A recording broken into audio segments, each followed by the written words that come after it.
Bismillah, Assalamualaikum warahmatullahi wabarakatuh. Nama saya Rahmania SKM MPH, salah satu dosen Prodi Gizi, Fakultas Ilmu Kesehatan, Universitas Sulawesi Barat.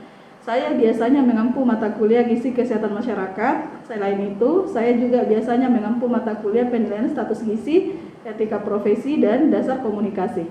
Jadi, mata kuliah Gizi Kesehatan Masyarakat mempelajari tentang masalah-masalah gizi yang ada di Indonesia. Sebagai gambaran umum, sistem pembelajaran yang saya gunakan adalah sistem Delivery Interaction Assessment. Delivery adalah bagaimana saya menyampaikan materi kepada mahasiswa sehingga mahasiswa mampu memahami dan mengaplikasikan materi yang saya sampaikan kepada mereka. Kemudian interaction adalah adanya interaksi antara dosen dan mahasiswa melalui diskusi, tanya jawab, dan seterusnya. Kemudian asesmen adalah penilaian secara transparan, dosen memberikan penilaian sesuai dengan kemampuan yang dimiliki oleh masing-masing mahasiswa. Jadi asesmen di sini terdiri dari penilaian tugas, yaitu tugas individu dan kelompok, kemudian ada ujian tengah semester dan ujian akhir semester. Jadi berikutnya saya akan menjelaskan salah satu mata kuliah yang saya ampuh, yaitu mata kuliah Gizi Kesehatan Masyarakat. Mata kuliah ini berbobot 2 SKS dengan uraian 2 SKS teori dan 0 SKS praktikum. Mata kuliah ini diajarkan di semester 4. Sebagai gambaran umum, deskripsi mata kuliah Gizi Kesehatan Masyarakat, mata kuliah ini nanti akan membahas tentang konsep gizi seimbang, masalah gizi mulai dari kurang energi protein, anemia, gangguan akibat kekurangan yodium, kekurangan vitamin A, obesitas, dan stunting. Pada mata kuliah ini juga membahas tentang gizi dan kependudukan, gizi dan sosiobudaya, ketahanan pangan, serta gizi dan mikroekonomi. Adapun capaian pembelajaran lulusan atau CPL terdiri dari aspek sikap, pengetahuan, keterampilan umum, dan keterampilan khusus. Aspek sikap terdiri atas bertakwa kepada Tuhan Yang Maha Esa dan mampu menunjukkan sikap religius, menjunjung tinggi nilai kemanusiaan dalam menjalankan tugas berdasarkan agama, moral, dan etika, bekerja sama dan memiliki kepekaan sosial, serta kepedulian terhadap masyarakat dan lingkungan. Dari aspek pengetahuan, terdiri atas menguasai teori dasar ilmu gizi, humaniora, pangan, biomedik, patofisiologi, kesehatan masyarakat, dan pengetahuan tentang pelayanan dan kewenangan ahli gizi dalam sistem kesehatan nasional dan sistem ketahanan pangan dan gizi. Menguasai manajemen pelayanan gizi secara profesional kepada masyarakat baik secara individu maupun kelompok. Jadi dari segi keterampilan umum yaitu mampu menunjukkan kinerja mandiri, bermutu, dan terukur. Mampu mengambil keputusan secara tepat dalam konteks penyelesaian masalah di bidang keahliannya berdasarkan hasil analisis informasi dan data. Mampu melakukan proses evaluasi diri terhadap kelompok kerja yang berada di bawah tanggung jawabnya, dan mampu mengelola pembelajaran secara mandiri, mendokumentasikan, menyimpan, mengaudit, mengamankan, dan menemukan kembali data dan informasi untuk keperluan pengembangan hasil kerja profesi gizi. Dari segi keterampilan khusus, yaitu mampu mengelola pelayanan gizi promotif, preventif, kuratif, dan rehabilitatif, serta mampu beradaptasi pada kondisi sumber daya yang terbatas. Kemudian mampu mengaplikasikan prinsip-prinsip ilmu gizi dalam pemecahan masalah gizi perorangan, kelompok, dan masyarakat melalui penilaian status gizi. Memiliki kemampuan berpikir metakognitif dengan landasan ilmiah, kemudian memiliki kemampuan belajar yang terukur dalam memahami teori dasar ilmu gizi, pangan, biomedik, patofisiologi, kesehatan masyarakat, dan pengetahuan tentang pelayanan dan kewenangan ahli gizi. Jadi demikian gambaran umum dari mata kuliah Gizi Kesehatan Masyarakat. Selanjutnya kita akan melihat bagaimana proses pembelajaran yang saya lakukan di dalam kelas dengan menggunakan metode micro teaching dan dilakukan secara luring. Baik, saya akhiri. Assalamualaikum warahmatullahi wabarakatuh. Bismillah, Assalamualaikum warahmatullahi wabarakatuh. Waalaikumsalam warahmatullahi wabarakatuh. Oke. Jadi untuk pertemuan hari ini pertemuan ke-9, temanya tentang obesitas. Kira-kira dari kalian ada yang pernah mendengar kata obesitas? Atau menurut kalian obesitas itu seperti apa? Saya Bu. Silakan, siapa namanya? Saya Sriwayuni Bu. Ya, silakan Sriwayuni. Baik, jadi menurut saya obesitas adalah penumpukan lemak yang berlebih yang akibat dari ketidakseimbangan antara energi yang masuk dan energi yang dikeluarkan. Obesitas itu terjadi ketika apa yang masuk atau intake yang dikeluarkan atau energi expenditure. Energi itu didapatkan dari apa saja? Karbohidrat, protein. Jadi kalau ada orang yang berlebih energinya, asupan energinya berlebih, maka dia beresiko untuk mengalami berat badan berlebih dan selanjutnya bisa obesitas. Misalnya kebutuhan energinya 2.500 kilokalori, kemudian energi yang dikeluarkan hanya 2.000 kilokalori. Artinya apa yang masuk lebih banyak dibandingkan dengan apa yang dikeluarkan. Sehingga lambat laun kalau itu kemudian terus-menerus terjadi akan menyebabkan seseorang kelebihan berat badan dan selanjutnya obesitas. Bagaimana caranya untuk melihat apakah seseorang obesitas atau tidak? Jadi caranya ada dua, bisa dengan melihat bagaimana proporsi berat badan terhadap tinggi badan, atau bisa juga dengan melihat bagaimana jaringan lemak atau jaringan adiposa, lemak di bagian bawah kulit. Jadi untuk menentukan itu nanti ada caranya. Sebentar saya perlihatkan ya.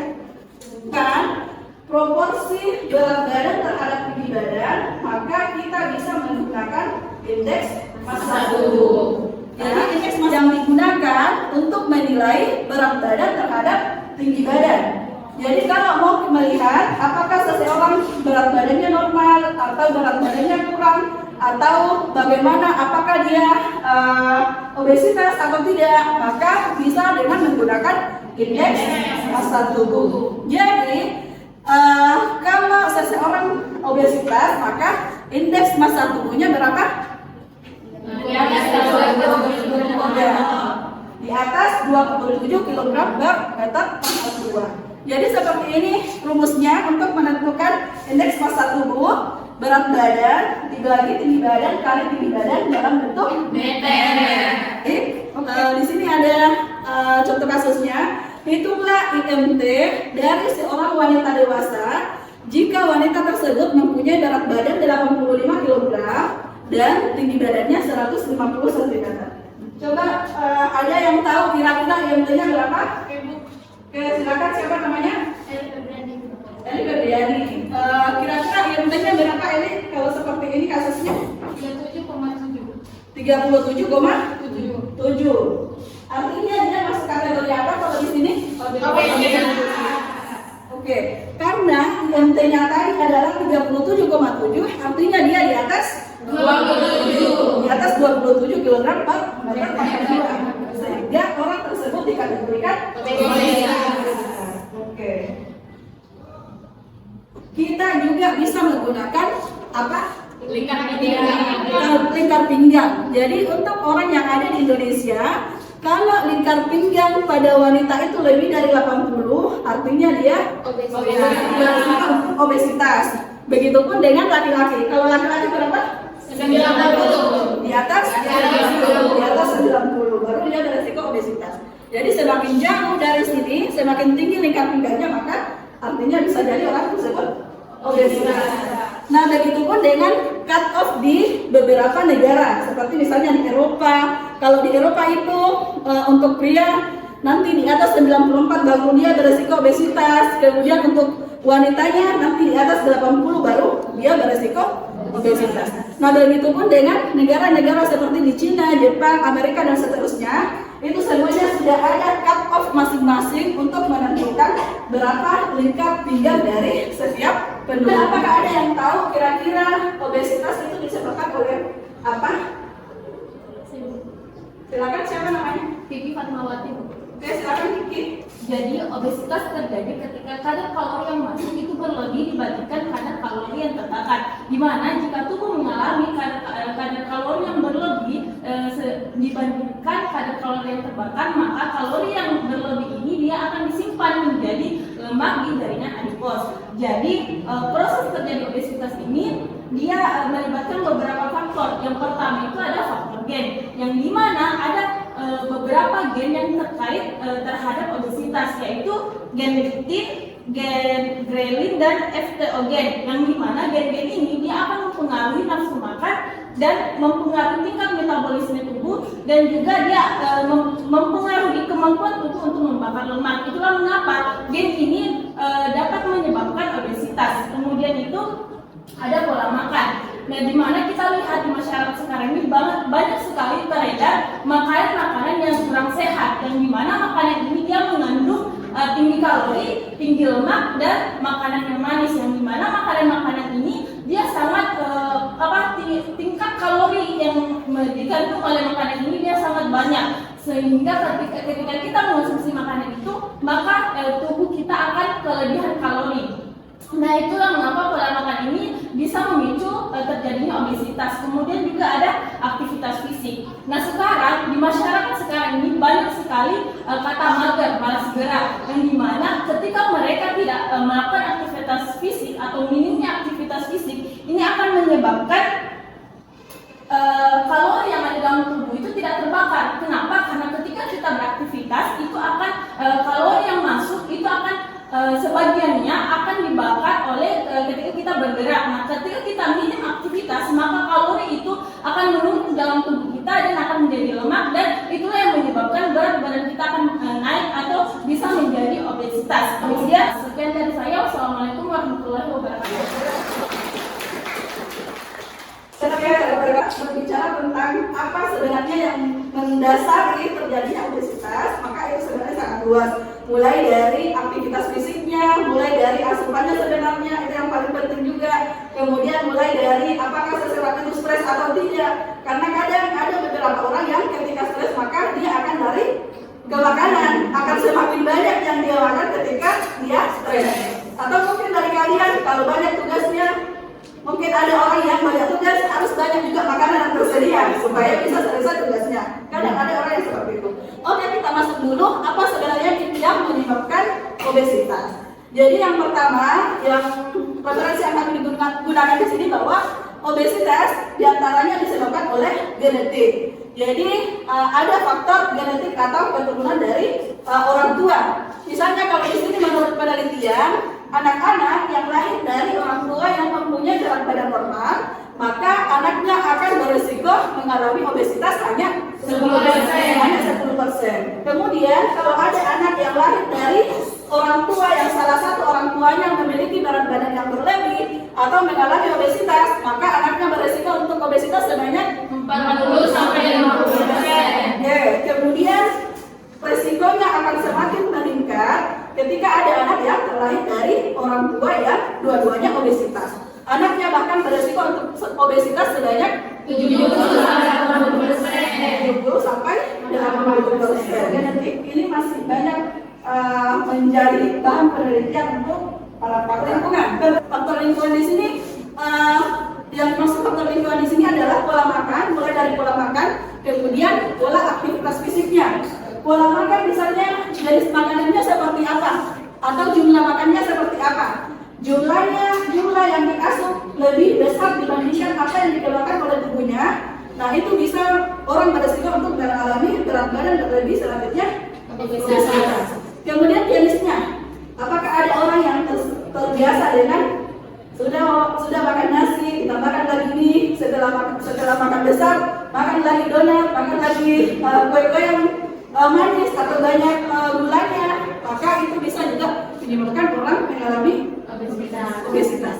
Kemudian jadwal makan, apakah jadwal makannya teratur atau tidak? Jadi kadang ada orang yang melewatkan sarapan. Bisa mungkin kalian bayangkan atau mungkin di antara kalian sudah pernah merasakan ketika tidak sarapan, maka di siang hari, pada saat makan siang, maka dia akan makan lebih banyak. Dia akan makan lebih banyak karena sudah sangat kelaparan. Kemudian pola pengolahan bahan makanan, bagaimana pengolahannya? Apakah ketika dia memasak di rumahnya, dia sering menggunakan misalnya minyak atau santan atau sumber-sumber lemak yang lain, maka itu juga bisa terakumulasi menjadi orang akan mengasup asupan yang lebih dibandingkan dengan apa yang dikeluarkan oleh tubuhnya. Kemudian dari segi pola aktivitas fisik, apakah dia kurang gerak, misalnya hanya duduk-duduk di kerjaannya, atau misalnya hanya baring-baring menonton, atau misalnya hanya pokoknya mager sekali, sementara yang masuk ke dalam tubuhnya banyak, jadi sambil duduk-duduk sambil makan. Nah, bagaimana asupannya, apakah berlebih atau tidak, itu bisa berdampak terhadap munculnya masalah obesitas. Kemudian selanjutnya adalah dari faktor obat-obatan dan hormonal. Jadi ada memang beberapa obat-obat tertentu yang bisa memicu naiknya nafsu makan. Jadi seperti misalnya kayak obat-obatan yang digunakan untuk terapi asma. Kalau itu digunakan dalam jangka waktu lama, nah orang ketika nafsu makannya naik, maka dia akan tidak terkontrol untuk semakin banyak makan, semakin banyak asupan yang masuk, terutama yang tinggi kalori. Nah itu bisa menyebabkan munculnya berat badan berlebih dan selanjutnya obesitas. Kemudian begitu pun dengan obat-obatan yang lain, seperti misalnya untuk osteoartritis, nah itu juga bisa menyebabkan peningkatan nafsu makan. Kemudian selanjutnya hormon. Tadi ada disebutkan ya, apakah sama hormon dengan yang tadi? Yang jelas di sini bahwa yang berperan terhadap munculnya masalah obesitas adalah hormonal. Jadi ada memang yang disebut dengan hormon leptin di dalam tubuh kita. Hormon leptin ini dia memberikan sinyal ke dalam tubuh kita, ke diri kita bahwa kalau kita sudah kenyang, maka dia akan memberikan sinyal kalau kita sudah kenyang, sehingga kita akan berhenti untuk makan. Namun pada beberapa kondisi ketika hormon leptin ini kurang sensitif, maka orang akan cenderung untuk makan melebihi dari apa yang dia butuhkan. Kenapa? Karena pemberi sinyal kenyangnya itu kurang sensitif. Kemudian begitu pun dengan hormon-hormon yang lain seperti misalnya hormon estrogen. Jadi wanita yang menopause itu biasanya hormon estrogennya akan menurun atau berkurang. Jadi ketika mengalami penurunan hormon estrogen, maka ini bisa mengakibatkan metabolisme dasarnya juga akan mengalami penurunan, sehingga ini akan berdampak terhadap kecenderungan untuk adanya peningkatan berat badan. Dan kemudian kalau itu tidak terkontrol, maka akan berakibat ke obesitas. Misalnya ketika ada orang yang obesitas, ada yang tahu dampak obesitas itu apa? Hipertensi, terus apa lagi? Diabetes tipe berapa? Tipe 2. Terus apa lagi? Stroke. Terus apa lagi? Kanker usus dan beberapa jenis kanker yang lain. Jadi sebenarnya kalau ada orang yang obesitas, pada prinsipnya adalah ketika obesitas maka pasti bisa jadi kadar trigliserida di dalam tubuhnya itu akan tinggi, kadar HDL-nya akan turun atau berkurang. Kemudian biasanya juga kadar LDL-nya akan naik. LDL itu kepanjangannya apa?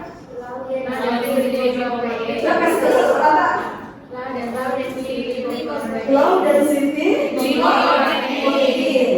Jadi atau kadang kalau orang awam itu LDL itu disamakan dengan lemak jahat. Nah kalau itu kemudian tinggi pada tubuh seseorang yang obesitas, kemudian tidak ada upaya untuk menurunkan berat badannya, maka dia bisa saja di dalam pembuluh darahnya itu akan ada yang dinamakan dengan aterosklerosis. Jadi kalau terjadi aterosklerosis, maka seseorang akan beresiko untuk menderita penyakit degeneratif itu akan semakin tinggi. Di samping diabetes mellitus tipe kedua, maka dampak dari obesitas yang lain adalah kayak tadi yang disebutkan teman-temannya, hipertensi, kemudian orang akan beresiko lebih tinggi terhadap penyakit jantung koroner, terhadap stroke, kemudian di sini juga orang bisa asma. Nah kemudian banyak juga seperti misalnya gout, osteoartritis, kemudian gangguan menstruasi atau infertilitas. Nah itu diantara dampak ketika ada orang yang obesitas. Caranya, bagaimana penanggulangannya?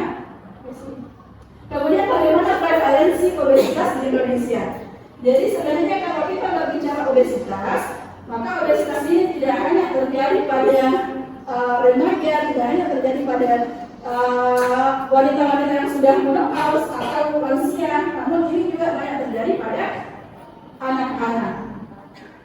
Kemudian lihat datanya prevalensinya pada balita. Kalian bisa lihat di sini untuk prevalensi gemuk pada balita pada tahun 2007 itu sekitar 12,2%. Kemudian menurun pada tahun 2018. Jadi 8%.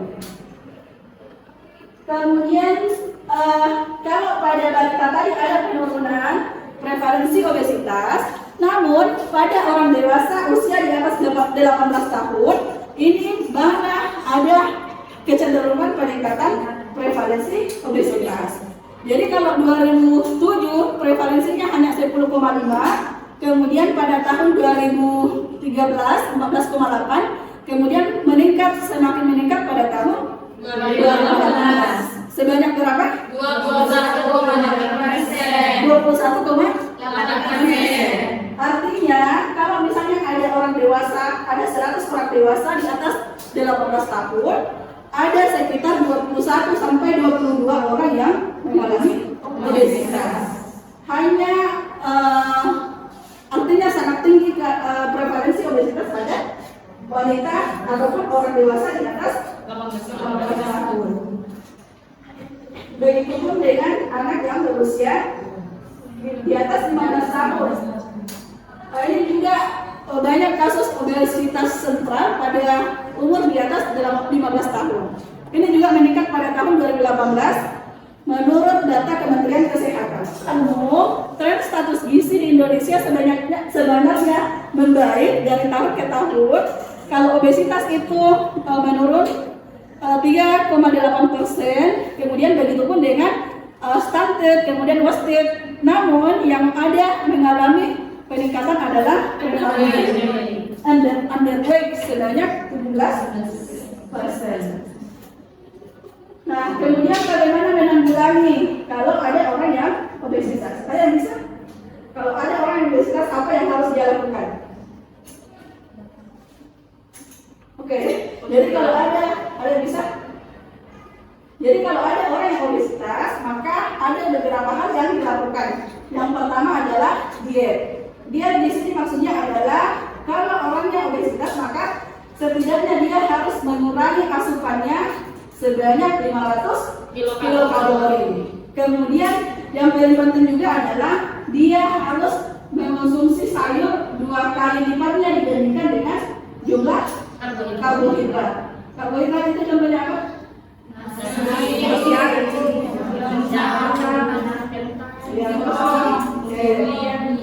Banyak ya, sudah kita semua. Kemudian jumlah karbohidratnya atau jumlah proteinnya itu sama dengan porsinya karbohidrat kalau dia obesitas dan ingin melakukan diet. Jadi namun pada prinsipnya yang harus ada dalam konsumsi sehari-hari adalah ada karbohidratnya, ada proteinnya, ada atau lauk pauknya, kemudian ada sayur-sayuran dan buah-buahan. Namun kalau buah-buahan itu harus dibatasi, tidak seperti dengan sayur-sayuran. Kemudian yang kedua adalah aktivitas fisik.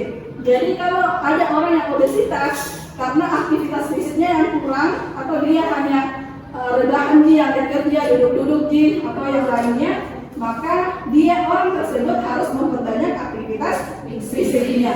Kemudian lebih bagus lagi kalau dia melakukan olahraga. Dikatakan olahraga itu kalau berapa menit? 30 menit, minimal dilakukan 30 menit. Jadi kalau ada orang, kan kadang ada orang yang ditanya, sudah olahraga? Sudah. Berapa menit sih? Jogging tadi 10 menit. Nah itu bukan olahraga tapi aktivitas fisik. Jogging 10 menit tidak bisa dikategorikan sebagai olahraga. Minimal dilakukan selama 30 menit. Kemudian paling tidak dilakukan sebanyak 3 sampai 5 kali seminggu. Atau kalau kita akumulasikan sebanyak 150 menit per minggu. Kemudian saya kira seperti itu. Kemudian yang paling penting juga adalah batasi gula, garam, dan minyak. Gula itu maksimal berapa? 4 sendok makan. Kemudian minyak berapa? 5 sendok makan. Oke, kalau garam? 1 sendok makan. Ya, yang bilang 1 sendok makan ya, 1 sendok teh.